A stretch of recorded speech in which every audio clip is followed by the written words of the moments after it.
لأنه في خلال مدة لا تتجاوز 6 شهور يتم في نيكوسيا تنظيم وعقد لقاء القمة الثاني بين قبرص ومصر واليونان، أو بين اليونان وقبرص ومصر، أو بين مصر وقبرص واليونان. Θέλω θερμά να καλωσορίσω τον πρόεδρο της Αραβικής Δημοκρατίας της Αιγύπτου, Abdel Fattah al-Sisi, του οποίου επίσκεψη αποτελεί την πρώτη επίσκεψη Αιγυπτίου Προέδρου στην Κύπρο μετά από δεκαετίες. Αλλά θερμά και να καλωσορίσω τον φίλο Πρωθυπουργό της Ελλάδας, Αλέξη Τσίπρα. أرحب بحرارة بفخامة رئيس جمهورية مصر العربية السيد عبد الفتاح السيسي، حيث أن زيارته هذه تعد أول زيارة يقوم بها رئيس مصري لقبرص منذ عشرات من السنين. وأرحب بحرارة أيضا بالسيد رئيس وزراء اليونان السيد أليكسيس.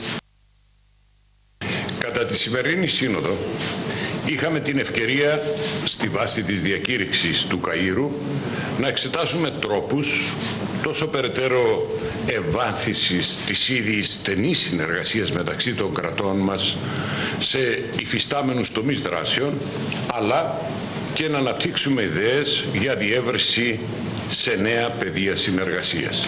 خلال لقاءنا اليوم أتيحت لنا فرصة على أساس إعلان القاهرة أن نناقش سبل توسيع وتعميق أكثر للتعاون القائم بالفعل بين بلادنا في أنشطة مختلفة، وأيضا تطوير الأفكار لتوسيع ذلك على مستوى مجالات جديدة. Σε συνέχεια της διακήρυξης του Καΐρου υιοθετήσαμε σήμερα την διακήρυξη της Λευκωσίας.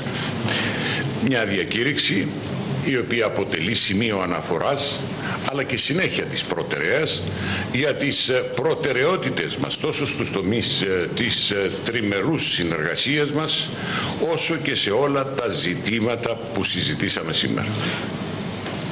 استمرارا لإعلان القاهرة تبنينا إعلان نيكوسيا، وهو إعلان يمثل مرجعية واستمرار لإعلان السابق بالنسبة لأولوياتنا سواء في مجالات التعاون الثلاثي وأيضا في كافة المجالات التي ناقشناها اليوم.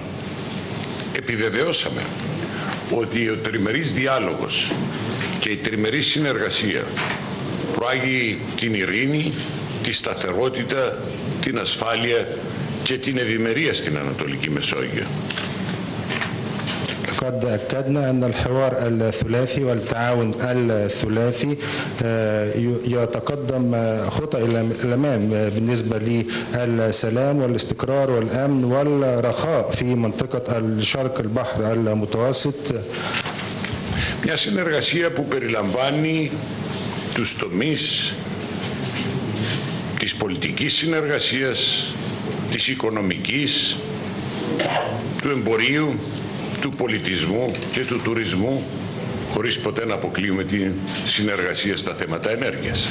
وهو تعاون يشمل مجالات شتى، مجال السياسة، الاقتصاد، التجارة، الثقافة والسياحة، دون أن نذكر بالطبع التعاون في مجال الطاقة.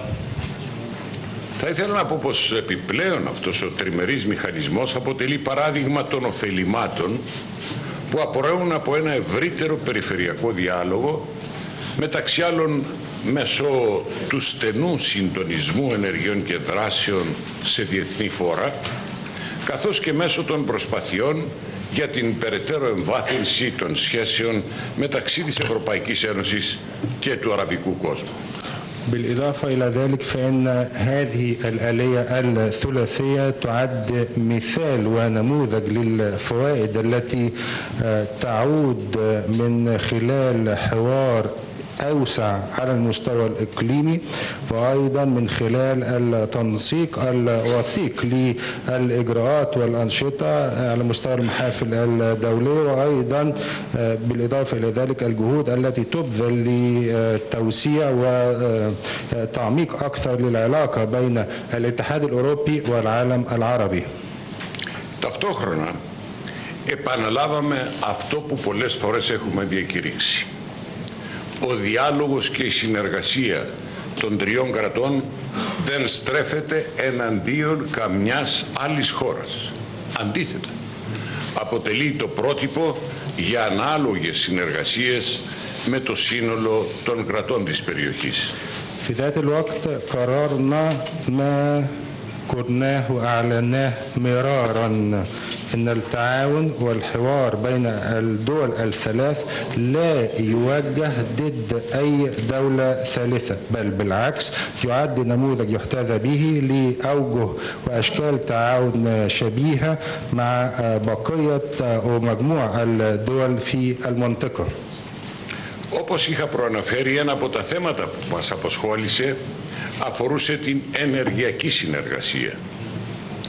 Επαναβεβαιώσαμε εκ νέου την κοινή μας αντίληψη πως η ανακάλυψη σημαντικών αποθεμάτων υδρογονανθράκων στην Ανατολική Μεσόγειο μπορεί και πρέπει να λειτουργήσει ως καταλύτης για ευρύτερη συνεργασία σε περιφερειακό επίπεδο, συμβάλλοντας έτσι στην ευημερία και σταθερότητα της περιοχής μας. أحد الموضوعات التي تطرقنا إليها يتعلق بالتعاون في مجال الطاقة. لقد أكدنا من جديد أن التفاهم المشترك بيننا أن اكتشاف احتياطيات هامة من المحروقات الهيدروكربونات في شرق البحر المتوسط من الممكن ويجب أن يعد عاملا حاسما لتوسيع التعاون على المستوى الإقليمي مما يسهم بذلك في إرساء الرخاء والاستقرار في منطقتنا. Περαιτέρω τονίσαμε ότι αυτή η συνεργασία θα πρέπει να αναπτυχθεί μέσα από την τήρηση από τις χώρες των περιοχών των αρχών του διεθνούς δικαίου και ιδιαίτερα της Σύμβασης των Ηνωμένων Εθνών για το Δίκαιο της Θάλασσας. بالإضافة إلى ذلك أكدنا أن هذا التعاون يجب أن يتطور على أساس الحفاظ والاحترام من جانب بلاد أو دول المنطقة لمبادئ وأسس القانون الدولي وخاصة معاهدة اتفاقية الأمم قانون البحار. Όπως αντιλαμβάνεστε, το Κυπριακό δεν μπορούσε παρά να αποτελέσει μέρος της ημερήσιας διάταξης. وكما تدركون فإن القضية القبرصية كان لا يمكن أن يتغاضى عنها بل تعد جزء من جدول أعمال اليوم. Είχα την ευκαιρία να ενημερώσω τους φίλους Πρωθυπουργό και Πρόεδρο για τις τελευταίες εξελίξεις στο Κυπριακό, εκφράζοντας την ειλικρινή πρόθεση και αποφασιστικότητά μου να εργαστώ με όλες μου τις δυνάμεις σε συνεργασία με τον νέο ηγέτη της τουρκοκυπριακής κοινότητας, τον κύριο Μουσταφά Κιντζή, ευελπιστώντας παράλληλα και στην στήριξη της Τουρκίας, έτσι ώστε το συντομότερο να επιτευχθεί μια δίκαιη, βιώσιμη και λειτουργική λύση του κυπριακού προβλήματος. أتيحت لي الفرصة أن أبلغ وأن أتناقش مع أصدقائي فخامة الرئيس ومعالي رئيس الوزراء بالنسبة للتطورات الأخيرة في القضية القبرصية، وعبرت عن نيتي الخالصة وإصراري للعمل بكافة القوى التي تتاح لي بالتعاون مع الزعيم الجديد لطائفة القبرصية التركية السيد مصطفى كنجي، متطلعا في نفس الوقت إلى دعم تركيا حتى نتوصل في أقرب وقت لإيجاد وتحقيق حل عادل وقابل للتعايش وعملي للقضية القبرصية. Θα ήθελα με την ευκαιρία, φίλε Πρόεδρε, φίλε κύριε Πρωθυπουργέ, να εκφράσω την ευγνωμοσύνη του Κυπριακού λαού και του ιδίου προσωπικά για τις συνεπείς και σταθερές θέσεις αρχής που επιδεικνύεται για την επιδιωκόμενη λύση στην βάση των ψηφισμάτων του Συμβουλίου Ασφαλείας των Ηνωμένων Εθνών, των αρχών και αξιών της Ευρωπαϊκής Ένωσης και των όσων έχουν κατά καιρούς συμφωνηθεί με τελευταίο το κοινό ανακοινωθέν της 11ης του Φεβρουαρίου του 2014. بالمناسبة أود أيها الصديق الرئيس، أيها الصديق رئيس الوزراء، أود ويجب أن أعبر عن امتنان الشعب القبرصي وامتناني الشخصي لمواقفكم الملتزمة الثابتة، وهو مواقف مبادئ تعبرون عنها لإيجاد حل لهذه القضية على أساس قرارات مجلس الأمن للأمم المتحدة، وأيضا مبادئ وقيم الاتحاد الأوروبي وما تم الاتفاق عليه والبيان المشترك بتاريخ 11 فبراير 2014. Όσον αφορά τις περιφερειακές εξελίξεις, υπογραμμίσαμε πως η μάστιγα της διεθνούς τρομοκρατίας απειλεί τη Μέση Ανατολή, την Βόρεια Αφρική, την περιοχή του Σαχέλ, την υποσαχάρια Αφρική, τον Περσικό κόλπο, αλλά και την Ευρώπη, καταδικάζοντας την ίδια ώρα εντονότατα όλες τις σχετικές τρομοκρατικές ενέργειες ή τρομοκρατικές οργανώσεις. بالنسبة للتطورات الإقليمية أكدنا أن بلاء الإرهاب الدولي الذي يهدد الشرق الأوسط، شمال أفريقيا، منطقة الساحل والمنطقة التي تقع في أفريقيا جنوب الصحراء الكبرى والخليج العربي وأوروبا، وفي نفس الوقت أدانا بشدة كافة الأفعال الإرهابية والمنظمات الإرهابية. Την ίδια ώρα καλούμε όλα τα κράτη για ενεργή και ουσιαστική αντιμετώπιση αυτής της απειλής και την εντατικοποίηση της προσπάθειας σε θέματα ασφάλειας με στόχο την αντιμετώπιση των εξτρεμιστικών ομάδων. في ذات الوقت نتقدم بالدعوة لكافة الدول من أجل اتخاذ مواجهة أكثر فاعلية وأكثر جوهرية لمواجهة هذا التهديد وتفعيل وتوثيق التعاون في مجالات الأمن بهدف مواجهة الجماعات المتطرفة. Καταγράψαμε ακόμα την ίδια ώρα τα όσα αναφέρονται στην διακήρυξη της τελευταίας Συνόδου Κορυφής των Αραβικών Κρατών που πραγματοποιήθηκε στο Σαρμ ελ-Σέικ της Αιγύπτου σχετικά με τον σχηματισμό μιας αραβικής δύναμης ταχείας δράσης για την αποτελεσματική αντιμετώπιση των τρομοκρατικών απειλών. في ذات الوقت تطرقنا لما ذكر في الإعلان والبيان الأخير لمؤتمر قمة الدول العربية الذي عقد في شرم الشيخ بمصر، والذي يتعلق بتشكيل قوة تدخل سريع عربية من أجل المواجهة الفعالة للتهديدات الإرهابية.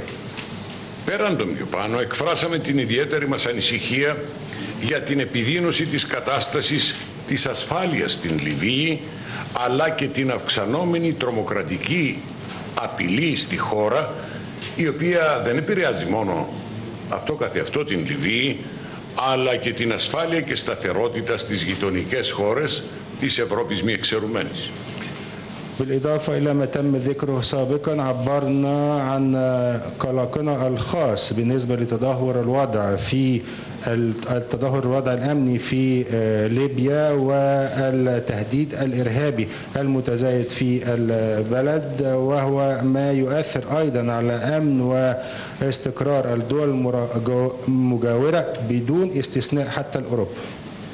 Τονίσαμε επίσης πως οι ανησυχητικές εξελίξεις σε άλλες χώρες της περιοχής μας, όπως το Ιράκ, τη Συρία και την Ιεμένη, ακόμα εν μέρει και τον Λίβανο, καθιστούν επιτακτική την από κοινού δράση της διεθνούς κοινότητας για την αντιμετώπιση των προκλήσεων που υπερβαίνουν τα όποια εθνικά σύνορα. لقد أكدنا أيضا أن التطورات المقلقة في بلاد أخرى من منطقتنا مثل العراق، سوريا، اليمن، وإلى حد ما لبنان تؤدي إلى ضرورة إيجاد نشاط مشترك من المجتمع الدولي لمكافحة التحديات التي تتجاوز الحدود الوطنية. όσον αφορά την ειρηνευτική διαδικασία στη Μέση Ανατολή, ένα των προβλημάτων που απασχολεί ακριβώς τις γειτονικές χώρες, τόσο την Αίγυπτο σε εμάς αλλά και την Ελλάδα και όχι μόνο, επαναλάβαμε τη θέση μας, μια θέση αρχής, για την ανάγκη επίτευξης μιας δίκαιης, συνολικής και διαρκούς ειρήνης στην βάση των σχετικών ψηφισμάτων του Συμβουλίου Ασφαλείας των Ηνωμένων Εθνών που προνοούν για την δημιουργία ενός κυριάρχου και βιώσιμου Παλαιστινιακού κράτους, όπως ακριβώς τα ψηφίσματα των Ηνωμένων Εθνών προνοούν.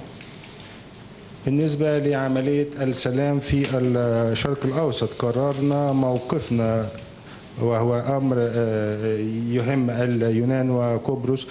قررنا موقفنا من أجل ضرورة تحقيق حل سلام عادل شامل ودائم على أساس القرارات الخاصة بذلك الصادرة من مجلس أمن الأمم المتحدة والتي تتعلق بتأسيس دولة فلسطينية ذات سيادة وقابلة للتعايش. Όπως ήταν αναμενόμενο, συζητήσαμε και την αύξηση των μεταναστευτικών ροών που αποτελεί μεγάλη και αυξανόμενη πρόκληση, αλλά αν θέλετε και απειλή, όχι μόνο για τα κράτη της περιοχής, αλλά και για το σύνολο των ευρωπαϊκών χωρών. وكما كان متوقعا فإننا ناقشنا موضوع زيادة موجات المهاجرين الذي يعد تحديا كبيرا ومتزايدا ليس فقط بالنسبة لبلاد المنطقة ولكن بالنسبة لمجموع الدول الأوروبية. Καταλήγοντας, ήταν και παραμένει η πεποίθησή μας ότι με την εντατικοποίηση των προσπαθειών που καταβάλουμε, οι στόχοι που έχουμε θέσει θα στεφθούν με απόλυτη επιτυχία και θα αποτελέσουν, θέλω να το επαναλάβω, πρότυπο συνεργασίας και με τα υπόλοιπα κράτη της περιοχής. في الختام إننا على يقين إنه توثيق وزيادة الجهود التي نبذلها فإن الأهداف التي وضعناها سوف تكلل بالنجاح الكامل وسوف تعد أود أن أكرر ذلك مرة أخرى سوف تعد نموذجا يحتذى به للتعاون مع بقية دول المنطقة. Για άλλη μια φορά, ευχαριστώ Πρόεδρε Σίση για την αποδοχή της πρόσκλησης, φίλε Πρωθυπουργέ, για την εδώ παρουσία σας και είμαι βέβαιος ότι θα επιτύχουμε στην προσπάθεια που καταβάλουμε. Σας ευχαριστώ. مرة أخرى شكرا فخامة الرئيس السيسي على تلبية هذه الدعوة. شكرا لمعالي السيد رئيس الوزراء وأكرر مرة أخرى إن جهودنا سوف تكلل بالنجاح. شكرا. شكرا فخامة الرئيس. السيد رئيس جمهورية قبرص، السيد رئيس وزراء الجمهورية اليونانية. Ευχαριστώ κύριε Πρόεδρε, κύριε Πρόεδρε της Κυπριακής Δημοκρατίας, κύριε Πρωθυπουργέ της Ελληνικής Δημοκρατίας. يطيب لي أن أعرب لكم مجددا عن مدى سعادتي بأن نجتمع على أرض قبرص الصديقة. Έχω την χαρά να εκφράσω εκ νέου την χαρά μου ότι συναντιόμαστε στο έδαφος της φίλης Κύπρου. وأن ألتقي مجددا بفخامة الرئيس القبرصي. Και να συναντηθούμε εκ νέου με τον εξοχότατο Κύπριο Πρόεδρο. وأن أشيد بعلاقات بلدينا التاريخية والوطيدة. Εξέροντας τις ιστορικές ισχυρές σχέσεις μεταξύ των δύο χωρών μας. مؤكدا على موقفنا الثابت من القضية القبرصية القائم على حرصنا على وحدة الشعب القبرصي. Τονίζοντας την σταθερή μας θέση σχετικά με το κυπριακό πρόβλημα, μια θέση η οποία βασίζεται στο ενδιαφέρον μας για την ενότητα του κυπριακού λαού بكل طوائفه وسيادة واستقلال وتكامل أراضيه. με όλες τις κοινότητες του, την ανεξαρτησία και την ακεραιότητα των εδαφών. كما يسعدني أيضا أن ألتقي بدولة رئيس الوزراء اليوناني. Επίσης έχω τη χαρά να συναντήσω τον εξοχότατο Πρωθυπουργό της Ελλάδος, الذي أسمن حرصه على المشاركة وتأكيد تمسك بلاده بدورية آلية المشاورات السياسية بين دولنا الثلاث. Που εκτιμώ το ενδιαφέρον του για την συμμετοχή, υπογραμμίζοντας τη σταθερή θέση της χώρας του για την συχνότητα του μηχανισμού των πολιτικών διαβουλεύσεων μεταξύ των τριών χωρών μας. هذه الدورية التي انطلقت في القاهرة على مستوى القمة في 8 نوفمبر 2014. Αυτές οι συναντήσεις ξεκίνησαν σε επίπεδο κορυφής στο Κάιρο στις 8 Νοεμβρίου του 2014. يأتي اللقاء الأول به اليوم عقب أيام قليلة من استقبال مصر رئيس جمهورية اليونان. Η συνάντηση με τον εξοχότατο Πρωθυπουργό γίνεται σήμερα, λίγες μέρες αφότου υποδέχτηκε η Αίγυπτος τον πρόεδρο της Ελληνικής Δημοκρατίας. وكما أن للتاريخ منطقه وللجغرافيا مقتضياتها فإن التحام الحضارتين الإغريقية والمصرية القديمة كان له إسهامه الفريد في صهر علاقاتنا الفريدة. Η περιοχή έχει την ιστορία της, επίσης υπάρχουν τα δεδομένα της γεωγραφίας, τονίζοντας ότι αυτή η συνοχή και μεταξύ των δύο πολιτισμών, του ελληνικού και του αιγυπτιακού, των αρχαίων πολιτισμών, είχε την συμβολή της, τη σπάνια συμβολή της στην περαιτέρω διαμόρφωση των μοναδικών σχέσεων στην ιστορία. علاقاتنا في بوتقة حضارية امتزجت فيها قيم الأصالة وفضيلة التسامح وإعلاء قيمة المعرفة. Ήταν μια πολιτισμική αλληλοεπίδραση η οποία χαρακτηρίστηκε από την αρετή της άνοχης και της εκτίμησης της γνώσης. فكان لنتاج ذلك المزيج الحضاري المبدع أثره التنويري وإشعاعه الثقافي ووجهه العلمي الذي غير مجرى التاريخ. Αυτό είχε ως αποτέλεσμα να διαμορφωθεί αυτό το πολιτισμικό ιδιαίτερο μείγμα, το οποίο είχε διαφωτιστική επιρροή, είχε πολιτισμική επίδραση, είχε επιστημονική φλόγα η οποία άλλαξε τον ρου της ιστορίας.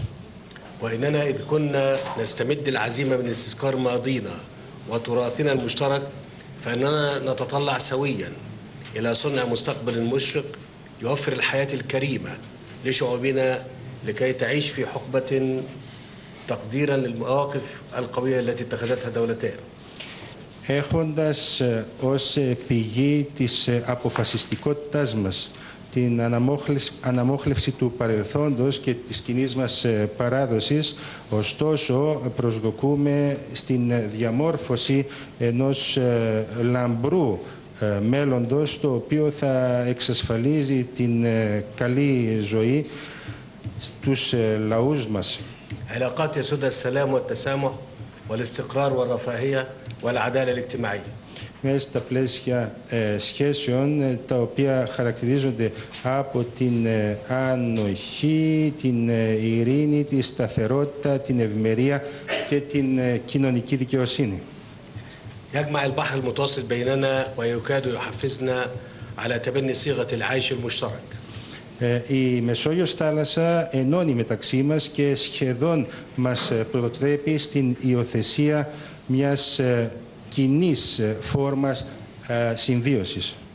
ونحن اليوم نجتمع مجددا لخير بلادنا وشعوبنا متمسكين بقيمنا الأصيلة الراسخة متطلعين بنظرة عصرية إلى غد آفاقه أكثر رحابة لكافة شعوب المنطقة. Σήμερα λοιπόν συναντιόμαστε εκ νέου για το καλό των χωρών μας, των λαών μας, εκφράζοντας την σταθερή μας θέση προς τις ιστορικές μας αξίες, τις σταθερές μας αξίες, προσδοκώντας με ένα σύγχρονο πρίσμα ένα αύριο του οποίου οι ορίζοντες θα είναι ευρύτεροι για όλους τους λαούς της περιοχής.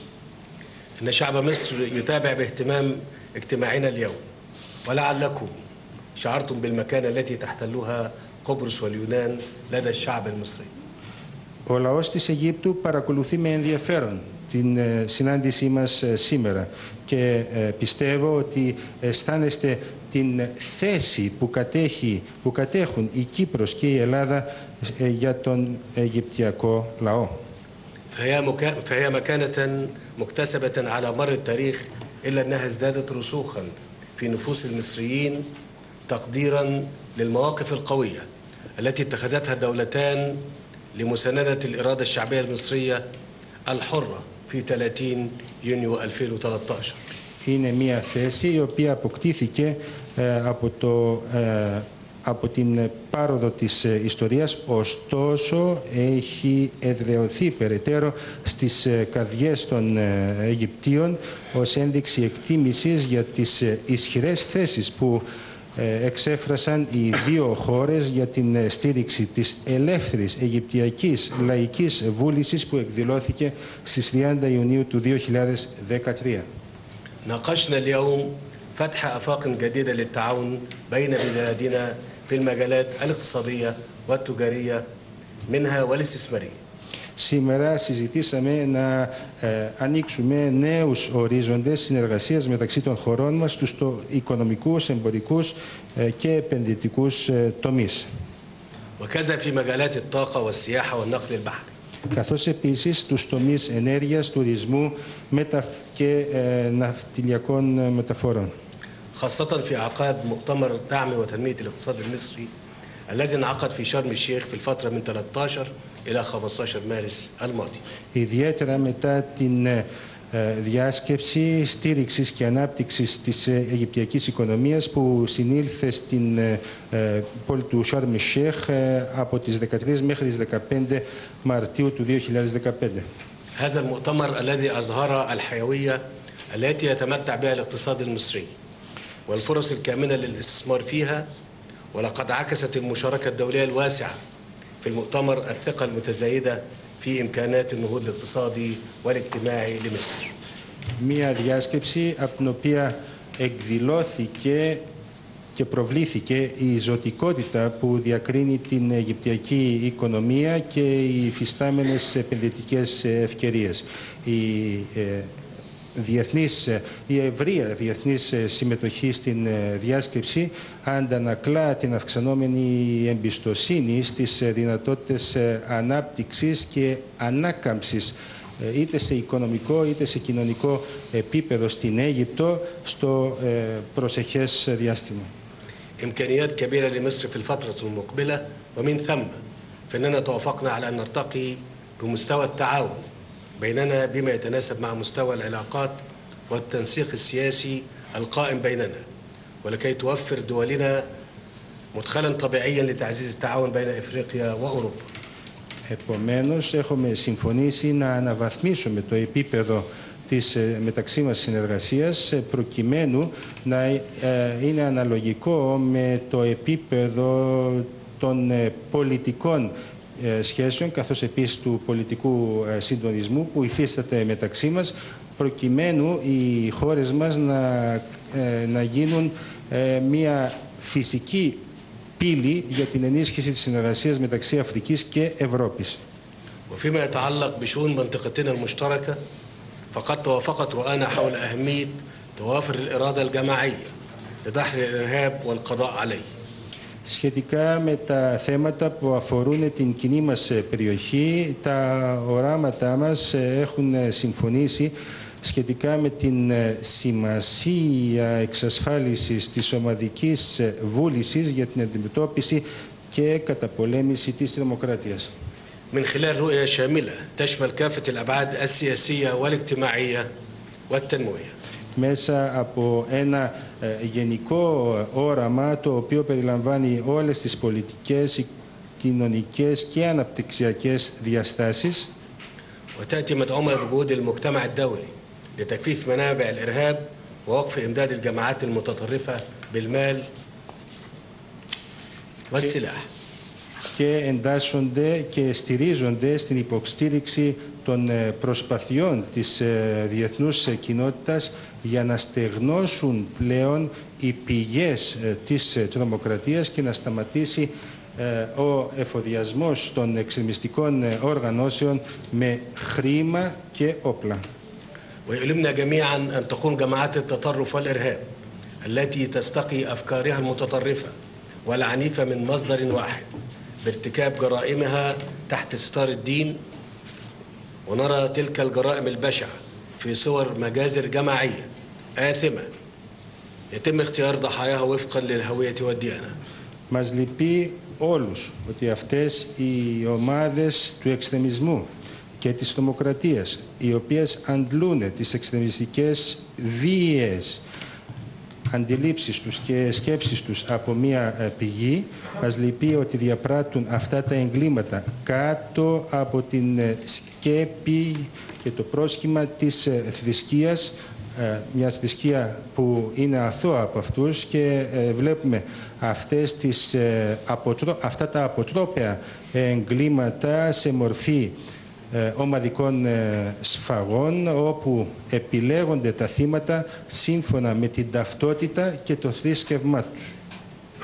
واسمحوا لي هنا ان انا باسمنا جميعا وباسم الانسانيه ان احنا نقدم التعزئه في اشقائنا الاثيوبيين الذين تم نحرهم في ليبيا منذ ايام قليله. Επιτρέψτε μου εκ μέρους της Αιγύπτου να εκφράσουμε τα συλληπιτήριά μας στους αδελφούς Αιθίωπες, οι οποίοι αποκεφαλίστηκαν πριν λίγες μέρες στην Λιβύη. اتفقنا على الاستمرار في العمل سويا للإسهام في التوصل إلى حلول دائمة وتسويات عادلة لقضايا منطقة الشرق الأوسط. Έχουμε συμφωνήσει στην συνέχιση της συνεργασίας από κοινού για να συμβάλλουμε στην επίτευξη μονίμων λύσεων και δίκαιων διευθετήσεων των ζητημάτων της περιοχής της Μέσης Ανατολής. وعلى رأسها القضية الفلسطينية وأحياء جهود السلام. Επικεφαλής των οποίων είναι το Παλαιστινιακό πρόβλημα, καθώς επίσης και για την αναβίωση των ειρηνευτικών διαδικασιών. بهدف تحقيق حل الدولتين وفقا لقرارات الشرعية الدولية وصولا إلى إقامة دولة فلسطينية ذات سيادة على حدود 4 يونيو 67 وعاصمتها القدس الشرقية. Με σκοπό την επίτευξη της λύσης που βασίζεται στα δύο κράτη βάσει των ψηφισμάτων της διεθνούς νομιμότητας, προκειμένου να επιτευχθεί η ίδρυση Παλαιστινιακού κράτους με κυριαρχία βάσει των συνόρων της 4ης Ιουνίου του 1967 με πρωτεύουσα την Ανατολική Ιερουσαλήμ. شددنا على أهمية تكاتف الجهود الدولية بهدف إعادة استقرار إلى ليبيا ودعم شرعية المؤسسات الوطنية، وأعربنا عن قلقنا العميق إزاء تدهور الأوضاع الأمنية في هذا البلد الشقيق. Υπογραμμίσαμε την σημασία των κοινών προσπαθειών προκειμένου να επανέλθει η σταθερότητα στη Λιβύη, η στήριξη της νομιμότητας των εθνικών θεσμών. Εκφράσαμε επίσης την πλήρη ανησυχία μας σχετικά με την επιδείνωση της κατάστασης της ασφάλειας σε αυτή την αδελφή χώρα. والتهديدات الإرهابية التي تلقي بظلالها على أمن واستقرار دول الجوار والدول المتوسطية، واتفقنا على ضرورة المضي قدما في مواجهة الجماعات الإرهابية. Καθώς επίσης τις τρομοκρατικές απειλές οι οποίες επηρεάζουν την ασφάλεια και τη σταθερότητα των γειτονικών χωρών και των μεσογειακών χωρών. Συμφωνήσαμε στην ανάγκη να προχωρήσουμε μπρος για την αντιμετώπιση των τρομοκρατικών οργανώσεων بالتوازي مع الجهود السياسية الدولية الجارية لتحقيق الوفاق الوطني وتنفيذ قرارات مجلس الأمن ذات الصلة. Παράλληλα με τις καταβαλλόμενες διεθνείς πολιτικές προσπάθειες που γίνονται τώρα για την επίτευξη της εθνικής συμφιλίωσης και την εκτέλεση των σχετικών με το θέμα ψηφισμάτων του Συμβουλίου Ασφαλείας. أعبر مرة أخرى عن سعادتي بزيارة قبرص والالتقاء بزعيمين متميزين لدولتين صديقيتين.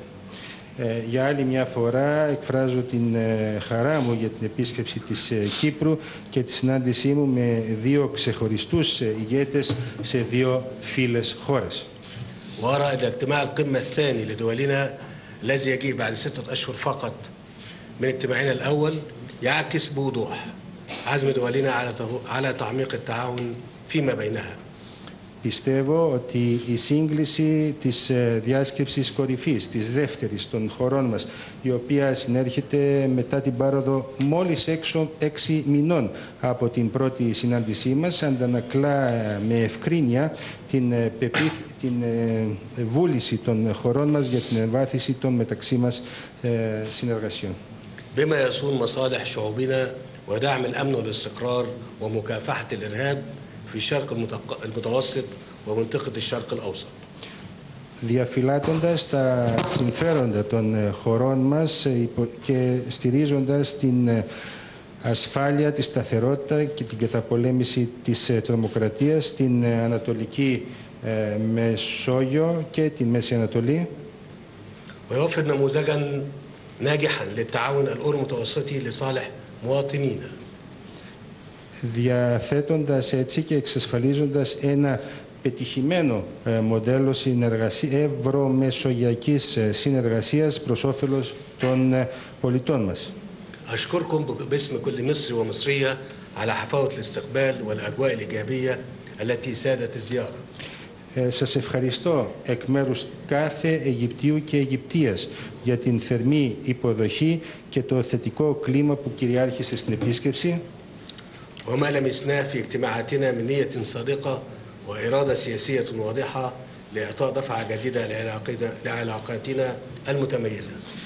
Και όσα αντιληφθήκαμε κατά τη διάρκεια των συναντήσεών μας από ειλικρινή πρόθεση, πολιτική ευκρινή βούληση για την περαιτέρω προώθηση, νέα προώθηση των ξεχωριστών μας διακεκριμένων σχέσεων.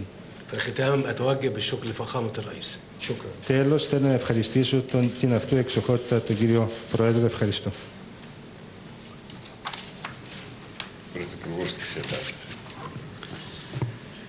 Θέλω να ευχαριστήσω τον Πρόεδρο Αναστασιάδη που είχε την ευγενική καλοσύνη να φιλοξενήσει εδώ στην Κύπρο τη δεύτερη κατά σειρά συνάντηση κορυφής του εταιρικού σχήματος συνεργασίας Ελλάδας, Αιγύπτου και Κύπρου.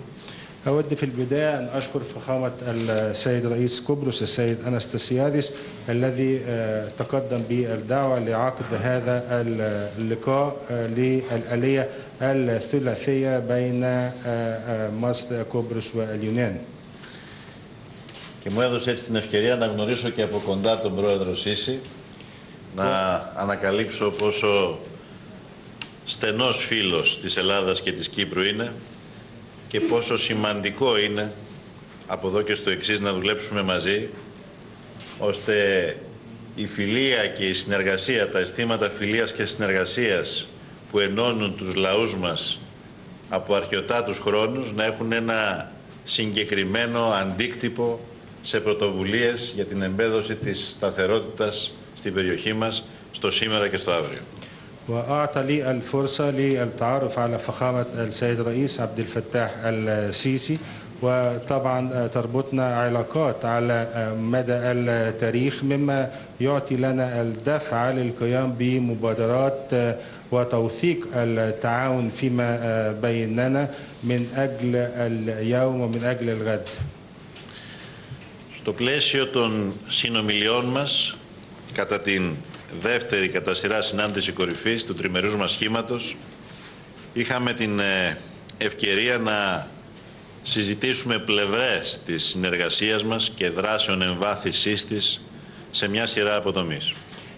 في إطار المحادثات التي تمت بيننا في هذا الاجتماع الثاني تطرقنا إلى عدة موضوعات لتعميق التعاون في مجالات مختلفة. Πρώτον, στον τομέα της ασφάλειας. Μας ανησυχεί ιδιαίτερα η επιδεινούμενη κατάσταση στη Λιβύη και τη Δυτική Αφρική, ο πόλεμος που μένεται στη Συρία και στο Ιράκ, ο εμφύλιος στην Ιεμένη, η στασιμότητα στο Παλαιστινιακό, αλλά και η εξάπλωση ακραίων εξτρεμιστικών στοιχείων του λεγόμενου τσιχαντισμού, των στοιχείων εκείνων του ακραίου Ισλαμικού εξτρεμισμού που αποτελούν έναν διαρκή και ασύμμετρο κίνδυνο για τον πολιτισμό μας. أولا في مجال الأمن يقلقنا بشكل خاص التدهور الوضع في ليبيا، في غرب أفريقيا، الحرب في سوريا والعراق، الحرب الأهلية في اليمن، الجمود في القضية الفلسطينية، انتشار التطرف وهذه العناصر المتطرفة التي يطلق عليها عناصر الجهاديين وما إلى ذلك. Σε αυτό το ανησυχητικό πλαίσιο μιας ευρύτερα αποσταθεροποιημένης περιοχής στη γειτονιά μας, η συνεργασία μας παίρνει ιδιαίτερη στρατηγική σημασία, καθώς Ελλάδα, Κύπρος και Αίγυπτος αποτελούν πυλώνες σταθερότητας και ασφάλειας σε μια ευρύτερα αποσταθεροποιημένη περιοχή. إن هذا التعاون يأتي في إطار ضرورة التعاون، حيث أننا نعيش في منطقة غير مستقرة، مما يؤدي إلى أن هذا التعاون يعد إسهاما لإرساء السلام والاستقرار في المنطقة الأوسع. Για τον σκοπό αυτό, προκειμένου να αντιμετωπίσουμε την ασύμμετρη απειλή της τρομοκρατίας, αλλά και προκειμένου να εμπεδώσουμε το κλίμα της συνεργασίας και της συνεννόησης και με ευρύτερες και με άλλους εταίρους στην ευρύτερη περιοχή μας, αποφασίσαμε και συμφωνήσαμε να εντείνουμε αυτή τη συνεργασία τόσο σε διπλωματικό και τεχνικό επίπεδο, όσο όμως και στους διεθνείς οργανισμούς όπου συμμετέχουν. على ذلك فإننا اتفقنا على تكثيف التعاون فيما بيننا في المحافل الدولية وبشكل ثنائي أيضا.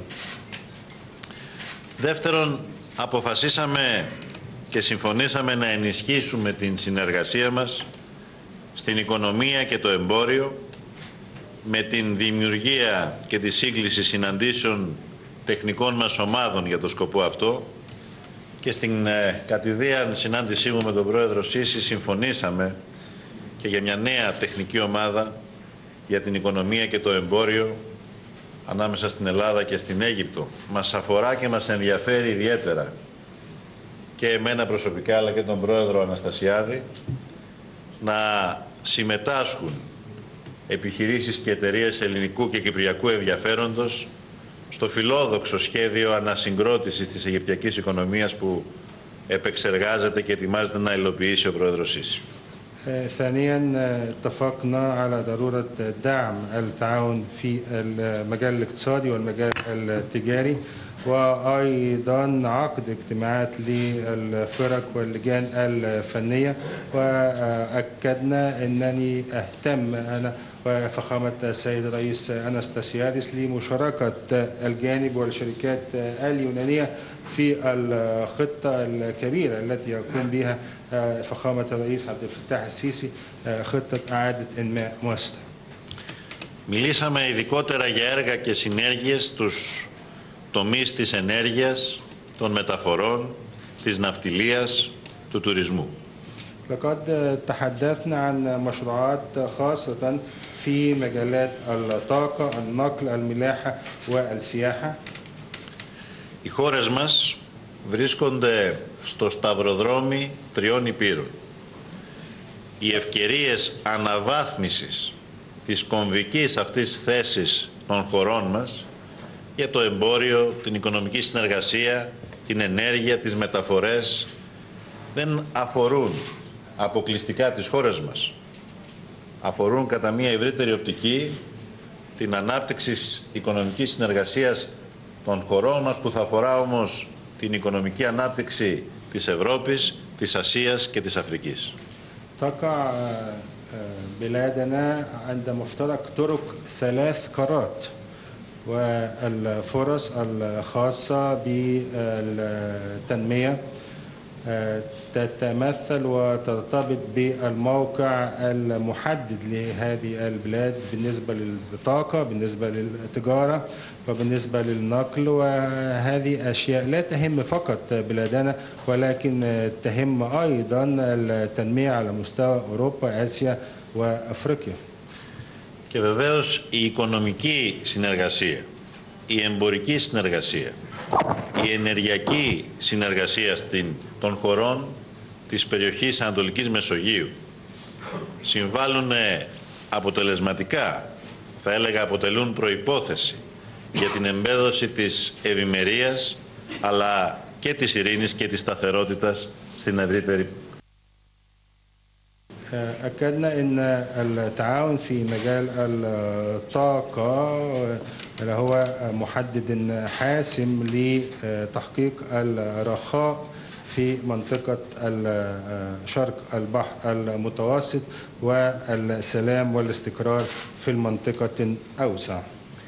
Με αυτή την έννοια θέλω να υπογραμμίσω το πόσο σημαντικό είναι ότι η τριμερής μας συνεργασία βασίζεται στο διεθνές δίκαιο, στο δίκαιο της θάλασσας και εξ αυτού του λόγου συμφωνήσαμε να προχωρήσουμε περαιτέρω με τις διαβουλεύσεις για την οριοθέτηση των θαλασσίων ζωνών μας όπου αυτό κριθεί απαραίτητο και βεβαίως όπου αυτό δεν απαιτεί και την συνεννόηση και συνεργασία τρίτων χωρών. لقد أكدنا مدى أهمية أن هذا التعاون يعتمد على القانون الدولي، على قانون البحار، وقد اتفقنا أن نتقدم إلى الأمام في مشاورات تحديد المناطق البحرية فيما بيننا أينما كان ذلك ضروريا وطالما لا يتطرق الأمر بدول ثالثة. Και πιστεύω ειλικρινά ότι η πρωτοβουλία μας αυτή δεν θα έχει όφελος μονάχα για τις τρεις χώρες μας, αλλά θα αποτελέσει και έναυσμα, η πρόκληση, όπως θέλετε πείτε το, σε όλες τις χώρες της Ανατολικής Μεσογείου για συνεργασία και οριοθέτηση των θαλασσίων ζωνών επί τη βάση του διεθνούς δικαίου. واتفقنا أن هذه المبادرات فيما بيننا لا تضر النفع فقط لبلادنا ولكنها ستكون بمثابة التحدي أو نقطة الانطلاق للقيام من قبل دول منطقة الشرق المتوسط للتعاون فيما بينها وتحديد مناطقها البحرية على أساس القانون الدولي. Είχα επίσης την ευκαιρία να επισημάνω στον πρόεδρο Σίση το κοινό όραμα που διαπνέει τόσο εμένα όσο και τον πρόεδρο Αναστασιάδη για μια δίκαιη και βιώσιμη λύση του κυπριακού προβλήματος επί τη βάση αρχών του Οργανισμού Ηνωμένων Εθνών. أتيحت لي الفرصة أن أتناقش مع فخامة الرئيس عبد الفتاح السيسي عن الرؤية المشتركة التي تربط بيني وبين فخامة الرئيس أناستاسياديس بالنسبة لحل القضية القبرصية على أساس قرارات الأمم المتحدة. Και θα ήθελα με την ευκαιρία να επισημάνω ότι από πλευράς της Ελλάδας στηρίζουμε την προσπάθεια επανέναρξης των συνομιλιών, των διακοινοτικών συνομιλιών και ελπίζουμε αυτές να οδηγήσουν σε ουσιαστική πρόοδο και βεβαίως δεν θα ήθελα να παραλείψω ότι θεωρώ ενδιαφέρουσα εξέλιξη την ψηφοφορία της προηγούμενης Κυριακής στην τουρκοκυπριακή κοινότητα και την εκλογή του κυρίου Ακιντζή, εξέλιξη την οποία θα παρακολουθήσουμε με προσοχή και με ελπίδα. من ناحية اليونان فإننا ندعم إعادة بدء المباحثات ونأمل أن يؤدي ذلك إلى تقدم جوهري وطبعا نعتبر التطور الذي حدث في يوم الأحد الماضي تطور هام ومهم وهو الذي يتعلق بفوز السيد أكينزي في الانتخابات بالنسبة للطائفة القبرصية التركية. Θέλω λοιπόν με αυτές τις σκέψεις να εκφράσω την ικανοποίησή μου για τα αποτελέσματα της τριμερούς αυτής συνάντησης, να ευχαριστήσω τον πρόεδρο Αναστασιάδη που τη φιλοξένησε, να εκφράσω την χαρά μου και την τιμή μου που γνώρισα τον πρόεδρο Σίση, έναν εξαίρετο φίλο της Ελλάδας και της Κύπρου. Πιστεύω ότι μπορεί η συνεργασία μας να αποβεί ιδιαιτέρως επικοδομητική για τις χώρες μας, τους λαούς μας, αλλά και για τη σταθερότητα στην ευρύτερη περιοχή. Και τέλος, να αφήσω ανοιχτή την πρόσκληση για την τρίτη κατά σειρά συνάντηση που θα λάβει χώρα στην Ελλάδα. Η πρώτη ήταν στην Αίγυπτο, η δεύτερη εδώ στην Κύπρο, η τρίτη στην Ελλάδα. Ευχόμενος αυτή να λάβει χώρα σε μια στιγμή όπου θα έχουμε πιο ευχάριστα νέα να συζητάμε, πιο ευχάριστα μηνύματα για την σταθερότητα, τη συνεργασία και την ειρήνη στην πολύπαθη περιοχή μας, στην περιοχή της Ανατολικής Μεσογείου. بعد هذا اللقاء الأفكار إيجابية، وأود أن أشكر فخامة الرئيس أنستسيادس على تنظيم هذا اللقاء وإتاحة الفرصة لي للتعرف على صديق حميم لليونان وقبرص فخامة الرئيس عبد الفتاح السيسي. وطبعا الدعوة مفتوحة للسيد فخامة الرئيس عبد الفتاح السيسي لزيارة اليونان. كان اللقاء القمة الأول في القاهرة واللقاء الثاني في نيكوسيا، إذن فاللقاء الثالث في اليونان. شكرا جزيلا.